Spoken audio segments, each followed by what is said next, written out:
Well, here we go, Sid. I guess.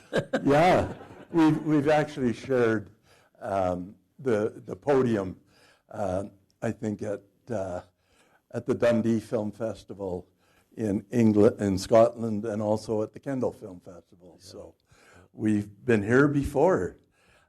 So poetry, why poetry? Yeah, like you're a big, strong guy from a prairie town, and we think of poetry, we think of Keats and Shelley. And yeah, why did you choose poetry? Well, it's good to be big and strong if you're going to write poetry as a man. Yeah. I take my cue from Al Purdy, who was a bit of a mentor. I think he was 6'6". Okay. And even heavier than me. Yeah. And a lot stronger, too. Yeah. No one ever challenged him about his writing of poetry.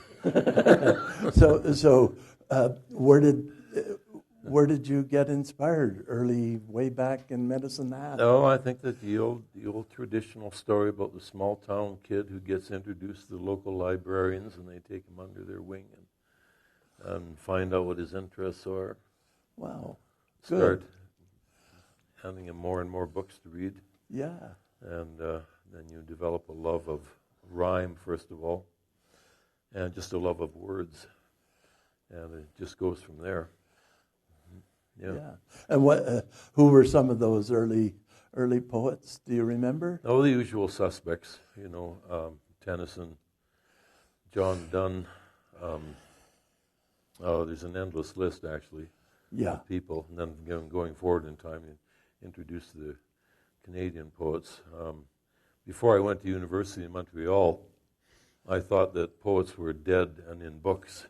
But when I went to Montreal, I met Irving Layton, Leonard Cohen, and we had readings every week by everybody from Allen Ginsberg to Al Purdy to John Newlove to Denise Levertov to all kinds of people. So it was we jumped forward in time quite a bit there, I guess, at the university. No, that's okay. Yeah, so you went to Sir George Williams University, where we met, actually. That's right, yeah, we did. In 1965 in Montreal. Yeah, and you studied English literature. You got a degree in that, I guess? Yeah, well, I couldn't get into USC. Yeah. They wouldn't have me. So you went to Montreal, and it, as you say... Well, there were two schools that would have me. One was Sir George Williams University, and the other one was University of Missoula. Okay. And either one of them would have been a good choice because there's some powerful writers at U of Missoula at that time, too. But my friend Barry McKinnon and I took the train, wound up in Montreal, and never looked back. Probably the best stroke of luck I had at that time was being refused admission to U of C and being accepted in Montreal, because now you're suddenly in a cosmopolitan city, the only truly cosmopolitan city in Canada at that time, and you're surrounded by art, by artists and writers. So you couldn't be in a better place. Yeah. And you took a course from Irving Layton, did you? Yeah, just in modern poetry. I didn't take a creative writing course from him, just in modern poetry. Yeah, and there was a real vibrant coffee house scene, I guess, at that time? Yeah, there sure was. At that time, Leonard Cohen was just starting to perform. He was still a bit of a novice, and you'd see him walking up Stanley Street wearing a denim jacket and chewing on an apple. See him down at the Purple Lantern Cafe, run by a friend of his, and that's where I started playing, as well as the Montreal Folk Workshop. And at the Montreal Folk Workshop, the resident darlings were the McGarrigle girls. So there you go. And I'll never forget watching Bruce Coburn walking up Stanley Street to the Yellow Door Coffee House wearing a leather jerkin. I don't know who made it for him, but they took a chunk of cowhide and stapled up the sides and punched 2 holes in the arms. And he was walking up Stanley Street with his long golden hair And behind him were 6 matching golden young girls who followed him wherever he went. Oh wow! I hadn't realized that you started performing and playing that. Well, early. I started actually in Calgary at the Depression Coffee House. Yeah. That was before I went to Montreal. Yeah, I remember the Depression. Yeah. I think. It was. We all remember the Depression. But you mentioned in one of your emails that you met Joni Mitchell and saw her perform there. Yeah, Joni Anderson played there at that time on a baritone uke. Hadn't taken up the guitar yet and hadn't yet started really writing songs either. Yeah. But she would play all the current folk songs. And she and I would talk a little bit about who gets to play Blowing in the Wind this week at the Hootenanny, because you played it last week. And when I asked her about that, and it was 2008, I think, when I next saw her again, I reminded her of that, and she said, "Are you one of those guys that was always trying to tell me what to sing?" I said, "Are you kidding? We were all terrified of you. You were absolutely terrifying. Incredibly beautiful, talented, and very cool. Yeah. Oh wow. Yeah. Yeah, and about that time, the mid-'60s, I think you had your first poetry published. 66, I think you said. Yeah, in Canadian Forum magazine. Yeah, it was a very serious magazine at that time, so it was quite an honor. Wow. Yeah, to good. be published in that when I was still a sophomore. Yeah, and what was the poem, or what were your poems about in those days? Well, I hadn't really found my true voice, which really was in the mountains. But I was writing stuff that was very much coming from the natural world, at least. Yeah. And at that early time. Yeah. Good. And you, so you also discovered the other love of your life, the mountains and nature, about the same time too. And how did it was that all come a bit about? of a stroke of good luck in a way, because I had been up until the age of 17, 18 in the Royal Canadian Sea Cadets. Okay. Yeah, in Calgary. And actually went on a 5-month cruise on a destroyer escort during the Cuban Missile Crisis. As a sea cadet. And it was I actually spent 5 days in the Royal Canadian Navy as a regular seaman until the crisis was past, and then I was reverted back to a sea cadet. And anyway, Austin Ford ran Lake O'Hara Lodge, and he was great friends with people in the officer corps at the Sea Cadets. And he said, "Have you got a young man that would like to work for us as a boatman and general roustabout, a pearl diver, you name it?" And so my name was mentioned, and I wound up at Lake O'Hara Lodge, which was very fortunate for me. Yeah. Because there I met Lorenzo Grassi, who you know. Yeah. And I used to spend many an hour in the cabin in the flickering firelight, listening to Lorenzo talking about the mountains and all the things that he'd done in the mountains. Yeah. So it was an incredible experience to be there. Yeah. And you met others like Tommy Link and the Swiss Guides. Yeah, Dr. Lincoln, the Swiss Guides, Edward and Walter. Wow. They were all there at that time. Yeah. Leading their geriatric clients up the mountains. Yeah. I thought, good God. These are the young women they used to take climbing, and they've outlived their husbands, and they're still climbing. And so Walter or Edward would take them up Waiwaxie or up Mount Huber, up Mount Schaefer, all the climbs that they climbed when they were girls. And they were still going strong. Good. Yeah. Oh, yeah. It's not over till it's over. They were in their 70s, I think. Yeah. Yeah. Good. That was inspiring. Yeah. And you must have started some climbing then too. Yeah. The typical stuff there, like the standard routes on Yuckness and Huber, and then some rock climbing like the grassy route. On Waiwaxie. Yeah. And the northeast ridge of Oderey. that was interesting because I didn't know I could climb that. Bernie Sheezer thought I could not only climb it, but I could lead it. Oh. And he kind of insisted that I lead it. Okay. That was scary. Yeah. No, that route is good value. That's good. It is. It's amazing how people will look at you and be able to tell things you might be able to do that you don't think you can do yourself. Yeah. Have you noticed that in life? Yeah, well, I think that's what a guide's supposed to do. Yeah. Get more out of you than you think you can do. Well, that, climbing Huber one time with Kiwi Gallagher, he said, I need somebody to lead a rope. And I said, well, sure, I'll do it. I've climbed it already. So, well, I'd always climbed up to that point with people who were competent climbers, and most of them were better than me. So here I am leading these gringos up Mount Huber, and we came to a little chimney, and suddenly I heard falling, and whoa, what? Catch him, and it happened again, and it happened a few times. Yeah. And so I took Kiwi aside, and I said, Kiwi, these people keep falling. And he says, "Aye, mate, that's why I brought you along. Catch the bastards."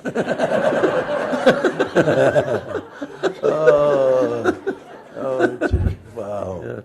Wow. And you became the seasonal warden there at O'Hara. I never would have envisioned that when I went to Lake O'Hara. No. As a pearl diver and boatman. Yeah.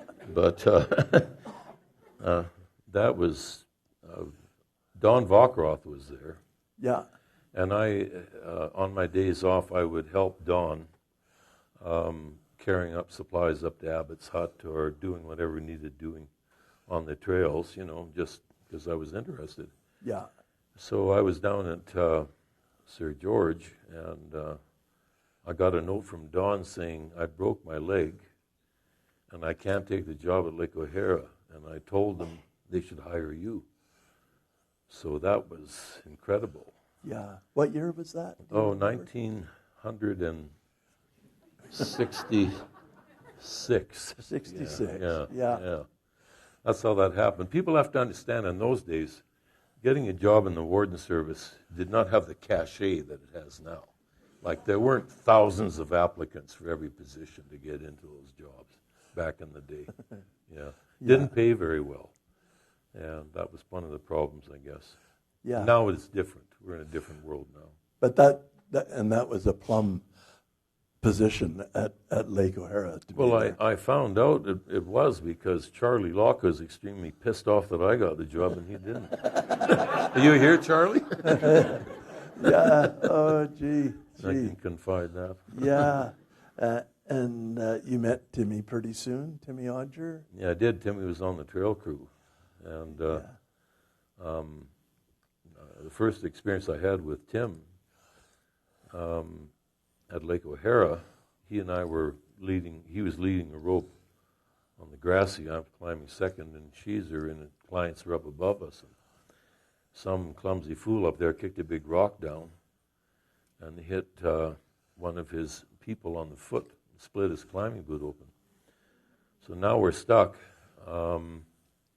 And being the usual Bernie Sheezer deal, we're off route anyway, because Bernie got bored with climbing the same old route, and he said, let's wander up there, so we're off route. So I'm a little bit perplexed because I've never done a rescue before, but Tim Odger is there. And so he said to me, you'll be the mule. We'll put this guy on your back, and I'll lower you down. That's what we did. That's my first experience with that kind of stuff. I'd never had been involved in a climbing accident before. No.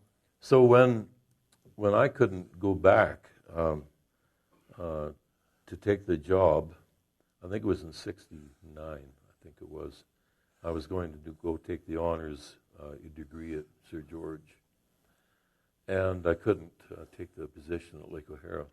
And they said, well, have you got any ideas who might be good at this job? And I said, yeah, a guy that's on your trail crew named Tim Odger, hire him. Yeah. And you'll never regret it. Yeah. And they hired Tim, And the rest is history. Absolutely, Yeah, yes. he went on to become our leading mountain rescue expert under the tutelage of Willie Pfister and Peter Furman. Right. Yeah. Right. Yeah, Right. so that was another stroke of luck Yeah. that they hired Tim. But you did, I guess after you graduated from Sir George, you must have joined the warden service in a full-time. Yeah. Yeah, I decided that I wasn't cut out to be a tweed-coated English professor after all. I thought about riding a swivel chair while my friends were all riding horses in the backcountry. Yeah. In Jasper Park or wherever. So yeah, so I decided to pack it in and apply for a full-time position. Yeah. I'd been working at time gets confused here, but I worked for a while in Jasper Park as a seasonal warden. Oh, did you? Yeah. Yeah. And in Yoho Park, like in Tactical Falls and Lake O'Hara. Yeah. Right. Yeah. Right. Right. So I had some experience by the time I applied for the full-time job. Yeah. And were you on the mountain rescue team? Everybody was on the mountain rescue right. team. Yeah. Yeah. Some were leaders. Yeah. Some were followers. Yeah. Yeah. Yeah. I was mainly a follower most of the time. Yeah. Yeah.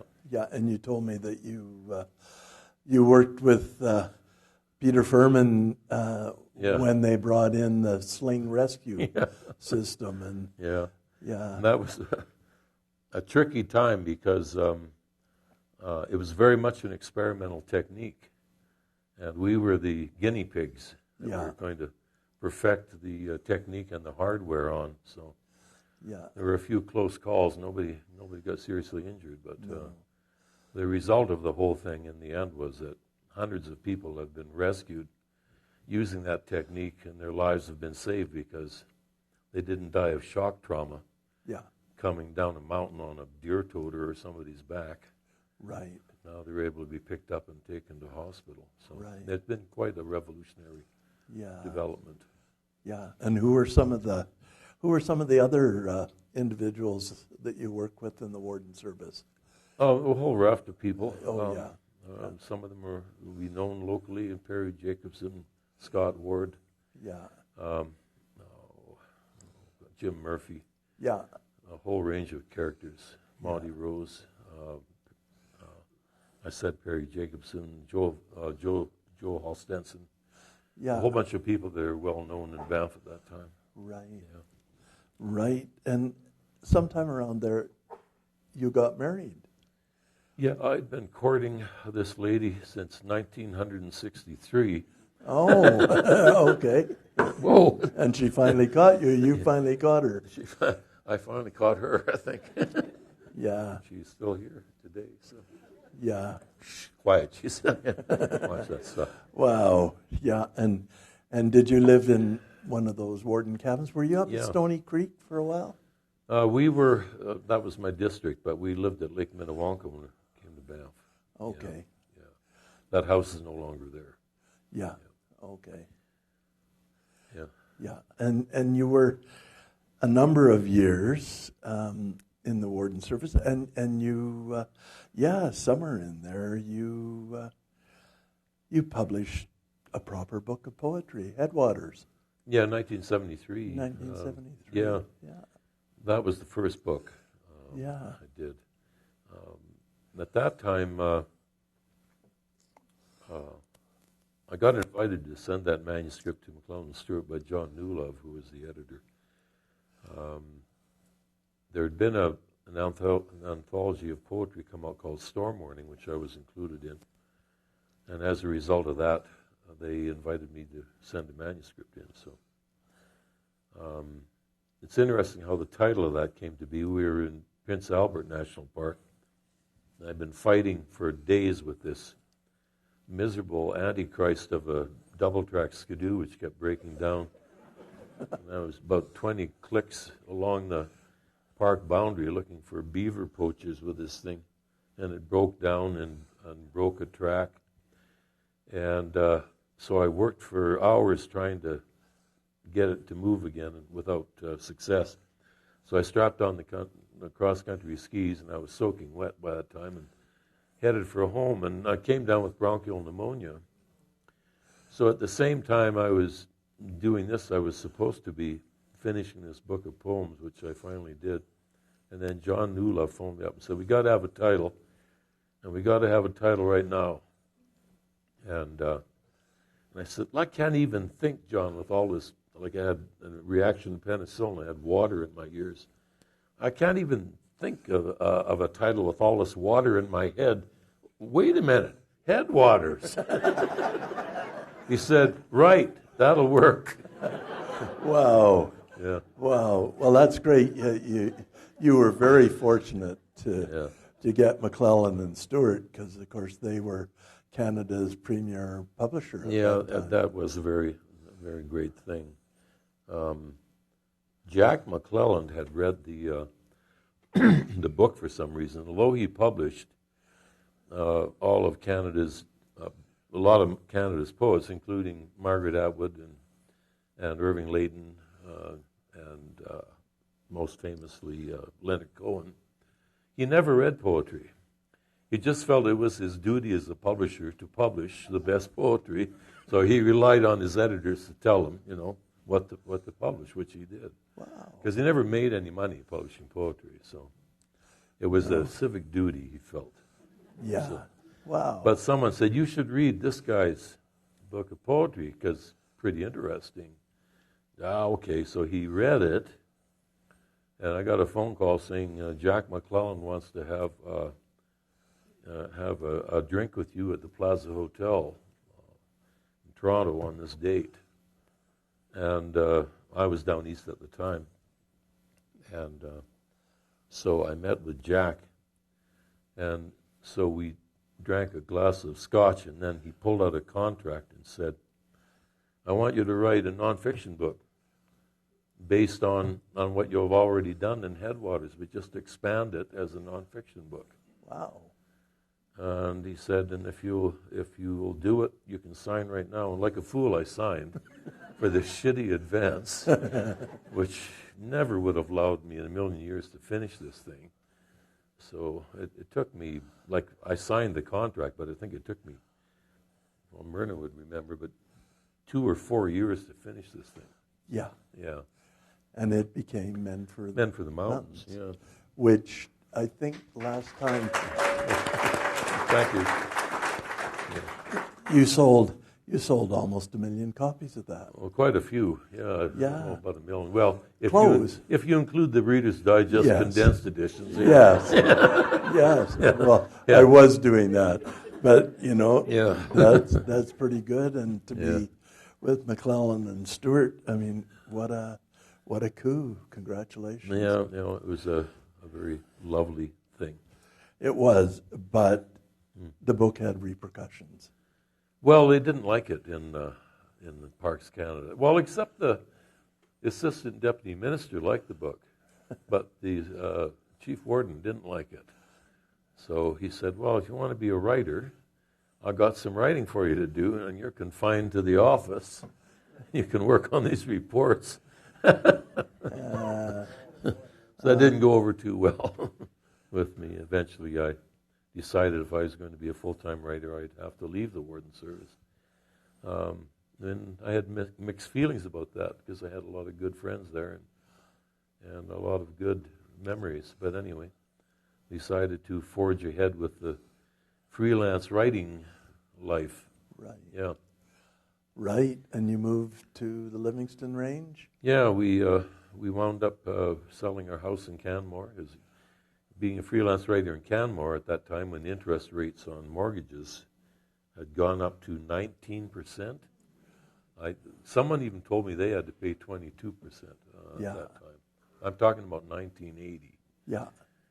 And you might be able to afford to sell your house, but it's awful damn hard to afford to live in it if you're a freelance writer, because that's a hand-to-mouth existence. Right. So we had to leave. Yeah. And but did you succeed in making a living as a writer? I think so. Yeah, you're still here. I look fairly well nourished, I think. Yeah. So you never had to get a job flipping burgers? No. No. No, I didn't have to do that. good. I worked for the Alberta Forest Service for a few summers. Right. Yeah. Right. Aside from that, no. Right. And you wrote many books. Was the next one the one that Parks hired you back for? Would that have been your next book? Yeah, that was a strange irony. They Yeah. hired me back to write the history of national parks. That was Yeah. strange. But Yeah. anyway, yeah. Yeah, that was a grand and fabulous, Fabulous notion. 1984. Yeah. Park Centennial book, yeah. Yeah, it was. And lots of other nonfiction, Leaning on the Wind. That was very successful, wasn't it? Yeah. That was really a book about where I live in southwestern Alberta and Chinook Right. country. Yeah. Right. And did that get nominated for a Governor General's Award? Shortlisted. Shortlisted. One of these days they'll get it right. Yeah. Yeah. It's considered an honor to be shortlisted because usually you're talking about 300 books and then you're in the top 4. So Yeah. Yeah. it's hard to get there. Did you eventually win a Governor General's Award? No, I've sat on the juries and awarded them to other people. Yeah. Yeah. And then Switchbacks in 1999. Yeah. Yeah. That sort of picked up the thread from Men for the Mountains, which incidentally, if it was written today, would have to be called Persons of the Peaks. Yes. Yeah. Wouldn't get away with any Men for the Mountain type No, you wouldn't. anymore. No. But at that time, the ladies had not yet, they were just starting to join the Warden Service in the late 70s. Yeah. And what I was writing about had preceded their arrival for Right. many decades. But yeah, so Switchback sort of covered the ground from left off from Men for the Mountains, tied up some loose ends. Right. Yeah, yeah, Right. Right. And it did well too. I yeah, think. yeah. Well, I mean, I was fortunate with these books. Yeah. Were these all McClellan and Stewart? Yeah, no. One of them was Harper Collins. That was Leaning on the Wind. Harper Yeah. Collins. Yeah. Yeah. And then more recently, The Black Grizzly of Whiskey Creek. Yeah. Yeah. 2008, I think that was. Yeah, it was. Yeah. Yeah, well, that story had been haunting me for a long time because of the terrible events of that summer of 1980 when we had people injured by a bear. Yeah. And we had such a serious hunt trying to catch up with that bear. And I wasn't in the Warden Service at that time. I'd resigned. But I phoned up Andy Anderson. I said, if you need an extra hand, I'll be glad to come back and volunteer. And so he said, yeah, come on down and we'll put you to work. So I got a first-hand look at what was going on. It was a tough time. A lot of the stuff that people like Steve Herrero had been predicting were going to happen, and people like me following along in his wake had predicted were going to happen, did happen. And it was a result of just bad garbage management policies in the town sites. Parks Canada itself was one of the culprits. So all of all those chickens came home to roost.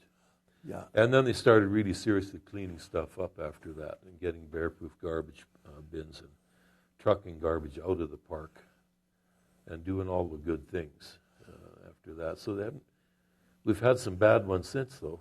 Yeah. Just not too long ago, as people are aware. Right. The ones over in Red Deer Lakes Yeah. there. Yeah. Yeah. Yeah. That was A terrible tragic. one.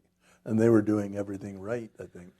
Pretty well, I think. Yeah. Yeah. I know I wouldn't want to fault them. I think they were doing, they were experienced travelers. They just ran into a bad customer of a bear. Yeah. And that kind of thing can happen. Right. And poetry. You've published some poetry since Headwaters. Yeah. Yeah, several books of poetry. It's something that probably my first love. So I keep returning to it. And the songwriting, too, is tied in with that as well. Right. Somewhere I read something that you wrote.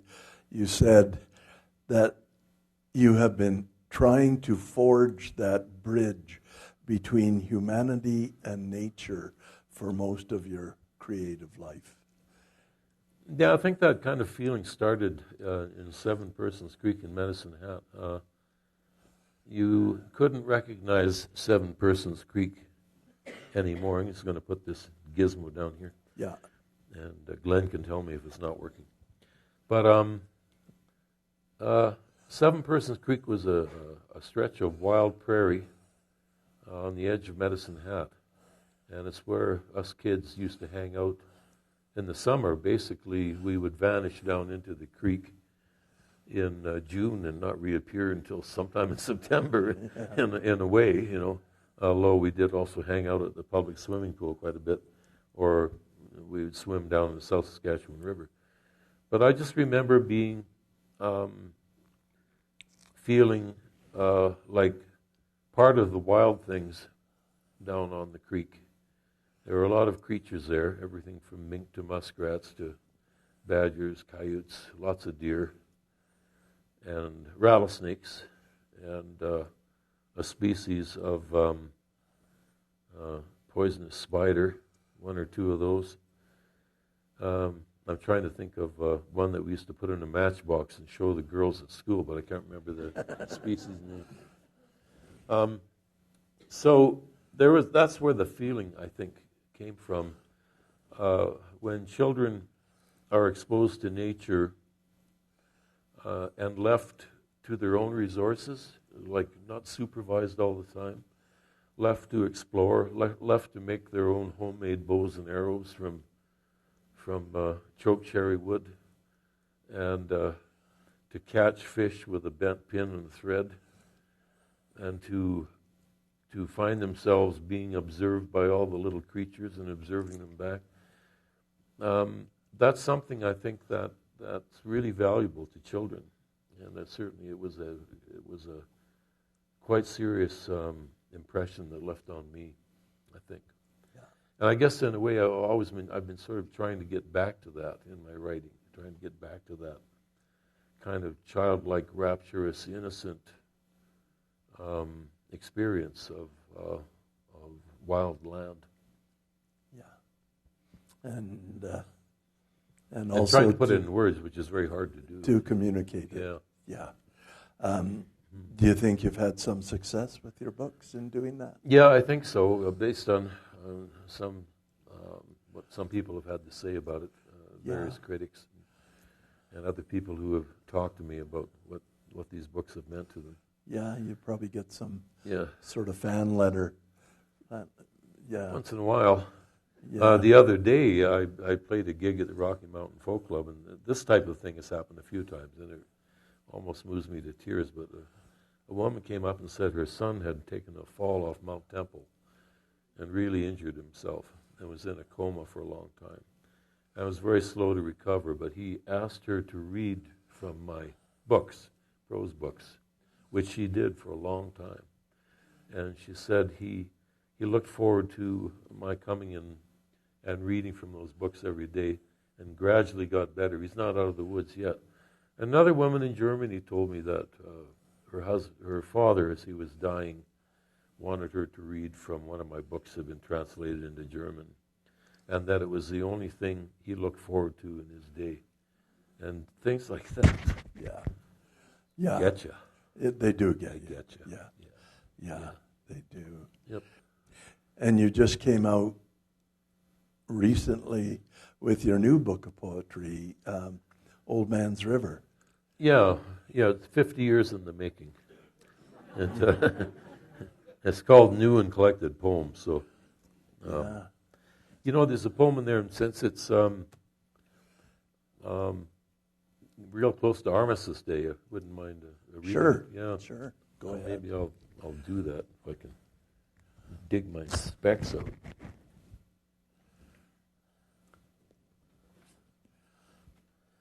It's a poem about my father, who was a veteran served in the Calgary Highlanders.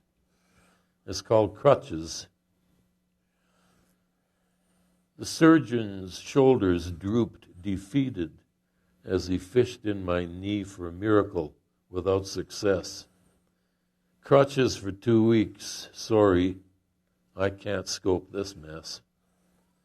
My war bride mother's junk hoard yields 2 scarred maple prongs a doc once hung my old man from, though the forks need lengthening for my own scarecrow march past. Thumbing the butterfly nut, I feel across the years resistance left by the man who used them last, the man who once said, "Nobody knows me." And I could not agree, having already written much about him, would not listen then.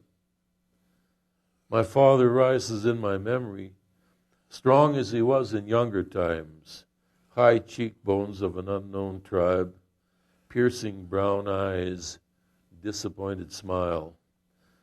How proud he was of those powerful wrists that grew to manhood first, from his lean and hungry child's body, milking cows as a boy of 10. The bones in my hands remember his grip. I think of them on the cold, wet handlebars of a Harley, riding dispatch the day a German 88 blasted him over a stone wall. A Calgary Highlander in the lowlands low, saved by a little Dutch kid darting up from a cellar with the rag tourniquet in hand. He never got back to Holland again, or thanked that boy, now grown old, or felt that country's affection for those brave Canadians.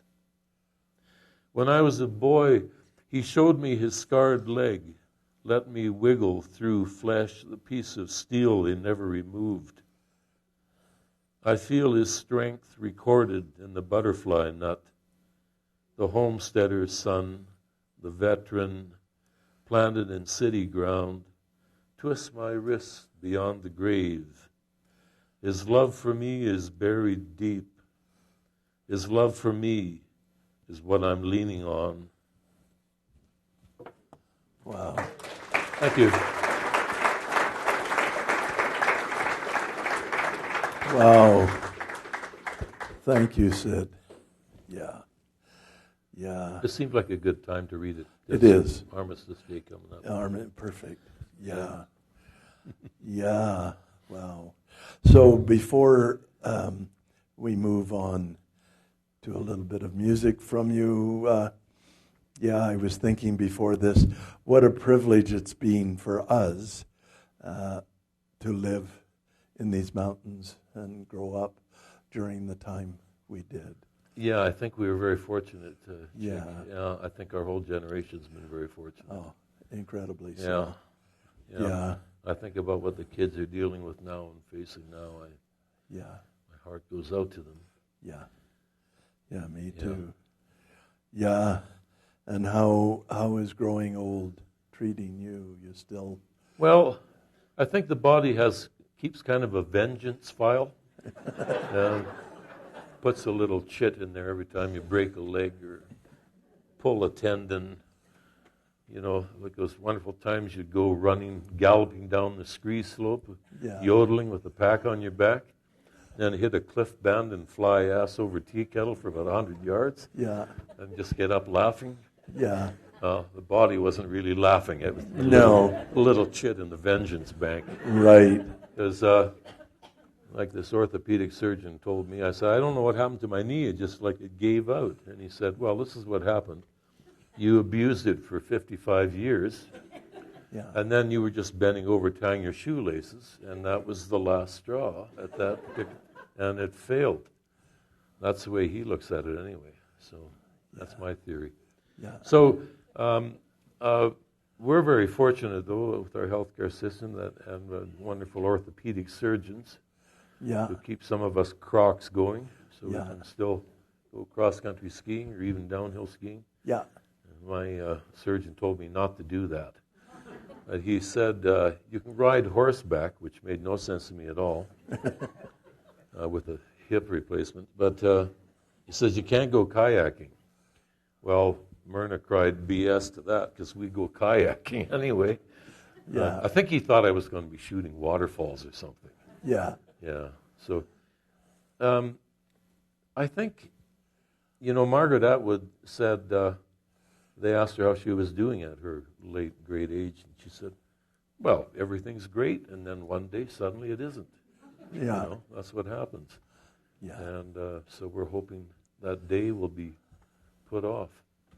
Meantime, we keep pretty busy where I live. We have a land to look after, fences to look after, buildings to look after, the usual stuff. Firewood to collect, things like that. Yeah. You got a writing project? I guess you're always writing? Yeah, I have another prose book that I'm working on. Yeah. Is it a secret? Yeah. Yeah. Okay. Yeah. We don't want to jinx it. Well, it's just that the more I talk about it, the less I write. Yeah. You notice that with storytelling. If you tell a story, and then you sit down to write it, you think, well, I already told that story. Yeah. Well, you didn't really, but you thought you did. Yeah. Yeah. Good. Well, yeah, that sort of covers what I was sort of thinking of talking about. Do you want to play a couple of songs for us? Well, I can do that, I think. Or do you want to talk about anything we haven't covered? Yeah. I don't know. What comes to mind, really? I'm worried about the world that we're facing now. Yeah. I wanted to mention my personal grief at the loss of one of our greatest conservationists, young Karsten. Yes. Has passed away. Yeah. Yeah. That's a tough one. It is. And, 54 or 55, I can't remember which, but a young man as far as I'm concerned. Yeah. From my vantage point, he's a young man. Yeah. He still had lots to contribute, lots of life ahead. Yeah, and an inspiration to many. There are lots of people in that generation coming up that have a lot to offer. So that's the hopeful thing. Yeah, and I guess we've got to stay hopeful. We can't abandon and just say that it was better way back then and abandon the young people today. Yeah, no, definitely not. One thing I wanted to say about writing about these environments, writing about a landscape is a way of putting it on people's conscious map so that it exists for them. And it's something that they come to value even at a distance. When it exists in written form, in a book, in a story, it can exist in people's imagination. And I think it helps to motivate people when it's time to protect that landscape. We have an example of that. Right now, Grassy Mountain coal mine has reared its ugly head again down where I live. Gina Reinhardt is determined she needs to make another $1 billion or something and get that thing going. So it's not over yet. We thought we had put that project to bed, but not so. Brian Jean came forth to the Energy Board and said they should take another look at her request for reconsideration on that project. She's proposing it as a new project when it's actually a dead project that was killed. It had a stake driven through its heart by the Alberta Energy Regulator, by the Alberta Court of Appeal, by the Federal Environment Minister, by a panel appointed by Sonia Savage, the previous energy minister. So it's a dead project, but it's come staggering back to life under Brian Jean and Danielle Smith. So be aware of that one going forward. Because if it's approved, there'll be 4 or 5 more coming down the pipe, and you'll wind up with a great big hole in the ground all the way from the Crow's Nest Pass to the latitude of Longview, or even further north than that. So stuff like that is on my mind all the time when we're dealing with these types of governments. Yeah, anybody? Yeah, good. Glad to hear that. Glad to hear that. Yeah, well. If anybody's got a question they want Yeah, to ask. sure. Anybody got a question for Sid before we do a little music? Sue? The daily grind, who found that name? Is there a story associated with that? I think it was Myrna's idea, the daily grind name for your cafe. Went through about 800 names before we came up with that, and we thought it was very original. Then we discovered there's a couple of them down in the U.S. already in operation. Yeah. Sue? Can you tell us a bit about your music story? Where is it taking you, and what have you done with your music, and where do you play? And I don't play very often these days, but I did the Rocky Mountain Folk Club recently. I started playing music in college, and as I continued in university, I played in coffee houses and bars to try and make some money to help finance my education. And then I went on as a freelance writer and musician, so I played music festivals, folk festivals, that sort of thing. And it's something I just continue to do, but I don't actually seek out too many engagements. I sort of make a joke that the attitude of the Calgary folk scene to my music has mellowed from outright contempt to sheer indifference.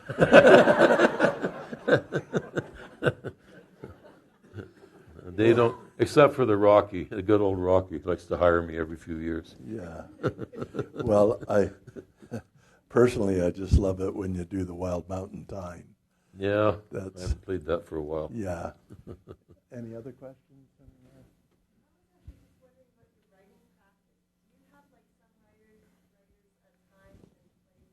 I have a little building I built, Myrna and I built back in about 1980, and that's where I work.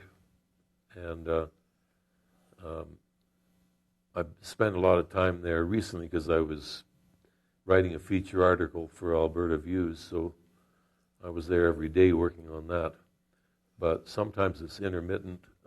If I get going on something like this book, I was in that office quite a lot trying to finish this book, like every day for weeks. Then I get away from it for a while, and then I get back to it. Depends on what's going on with me in my mind, what I'm thinking about or working on. I can't really push poetry. Poetry is something that decides when it's going to happen, and then you have to be receptive to that invitation. Otherwise, it's hard to even think of yourself as a poet when you're not writing poems. Most of the time, I'm not writing them. There you go. So you have a poem in your new book there from the collected ones or the new ones that is like a little earworm that comes back to you? Is it a favorite? Yeah, I think there's one if I can. At lunch, we ordered salad, serene and spare of build. She gazed upon the legumes while her water glass was filled, but she edited the onions like unwanted exclamations from the paragraphs of lettuce and the carrots' explications. She asked to see some poems. I read for her that night The verses stripped me naked. I was blinded by her light. But she left the crowded room with a speed that seemed rehearsed. It must have been the onions stinking up the verse. A letter came today. Her writing is so neat. Reminds me of the way she nibbles vegetables sans meat. She sent me back my poems. Try again someday. We only use postmodern, and rhyming is passé. I still can smell the perfume of this literary seer who'd condescend to smile when she'd prefer to sneer. Her pearly teeth, her crimson nails once pierced me to the core, but many a beast that chews the leaf has the heart of a carnivore. Thank you.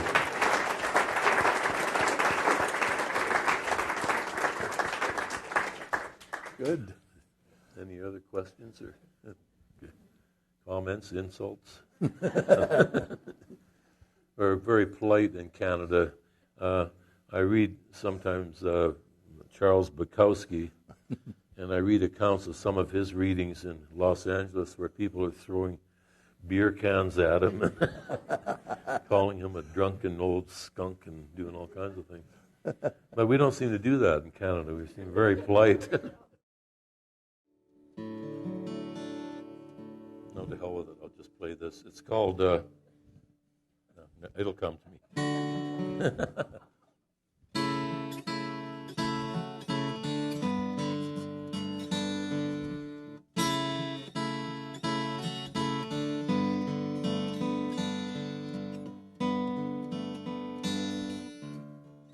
I think I'll go up to the hole in the wall, sleep in a cave tonight, with a bottle of wine and some John Dulove poems to read to the northern lights. I'm rough around the edges, ornery as a bear, jealous of a honey hive. If I could only hold you close to me again, I'd take 1,000 stings in my hide. Time is a mountain, time's my enemy. Time is a mountain falling on me. Looking over my shoulder, watching for the hounds on the trail of my mistakes. But I'm already captured. The verdict I'm after will be written on your face. Mama's in Toronto, singing city blues. Daddy's up in Sparwood with the coal dust in his shoes. She's got that vision, you know, she's got a dream. And I got this mountain, it's falling on me.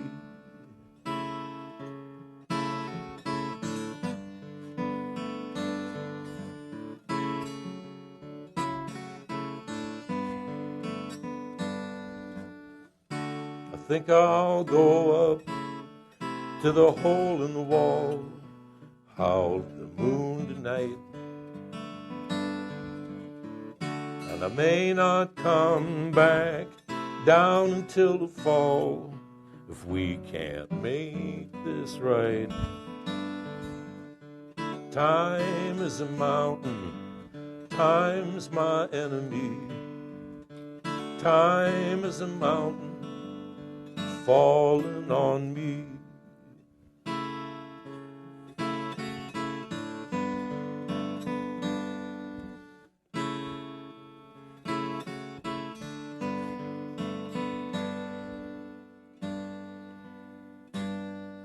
Oh, but what's the point of talking? I gotta buy some city shoes. You won't come to the mountain, the mountain's gotta come to you. So I think I'll go up to the hole in the wall.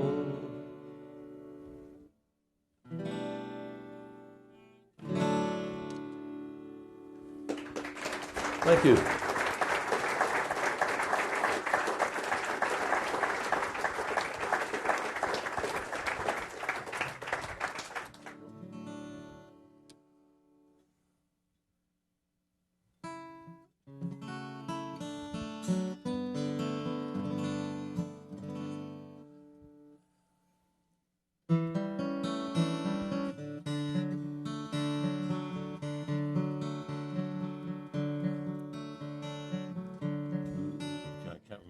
This is the first line of the song is in French, and I'm damned if I can remember it right now. Oh, I know what it is. Où sont les neiges d'antan? Where are the snows of yesteryear? Sorry, folks.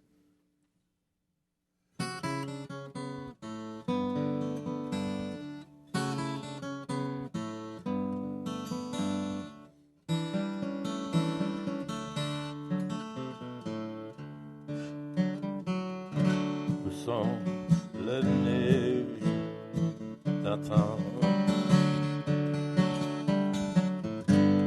Where are the snows of yesteryear? We don't miss the muddy water till the drought has made it clear. Where are the snows of yesteryear?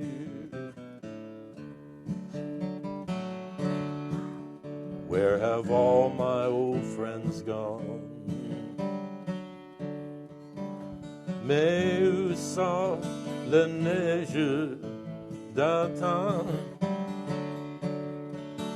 Will I meet them in the sunset and hold them in my arms? Mais où sont les neiges d'antan?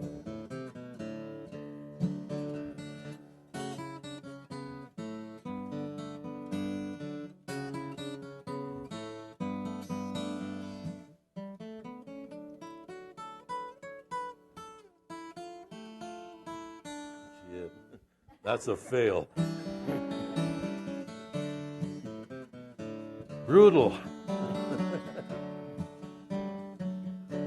I know the snows of yesteryear hold the dust of man-made poisons that we fear. Like the gods of this creation, we are present everywhere. God bless the snows of yesteryear. Où sont les neiges d'antan? Where are the snows of yesteryear? We don't miss the muddy river till the drought has made it clear. We are the snows of yesteryear. We are the snows of yesteryear.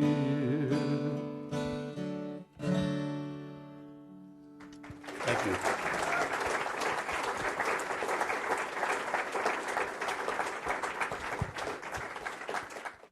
Well, thank you, Sid. It's been a pleasure. Been a pleasure and an honor. And let's thank Sid again. Yes, thank you. Thanks for coming out.